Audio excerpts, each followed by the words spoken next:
Adanya pandemi COVID-19 membuat pelayanan SIM di Mapolrestabes berhenti total. Pemohon SIM bisa mengajukan pembuatan dan perpanjangan SIM, namun dengan jumlah yang dibatasi. Hal itu agar tak terjadi penumpukan dan kontak fisik langsung antar pemohon dan petugas. Petugas juga melakukan pemeriksaan suhu tubuh pemohon SIM dan menerapkan physical distancing di ruang tunggu pembuatan SIM dengan menyekat kursi ruang tunggu.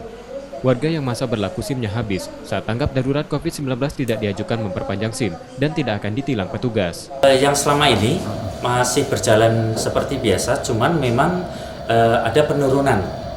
Ya pasti penurunan karena kami sudah memberikan himbauan-himbauan. Kalau ada beberapa hal yang mau dilakukan itu kan tidak perlu tidak usah dilakukan. Kemudian terkait SIM juga sudah ada kebijakan dari pimpinan kami juga yang di sini bahwa untuk perpanjangan maupun buat baru tidak perlu dipaksakan karena nanti Februari sampai dengan Mei setelah itu bisa ditindaklanjutin untuk prosesnya. Keputusan Mabes Polri perpanjangan SIM bisa dilakukan saat masa tanggap darurat dinyatakan selesai. Akibat pembatasan pemohon SIM, warga yang akan membuat SIM menurun drastis. Yudi Kiswanto, Kompas TV, Palembang.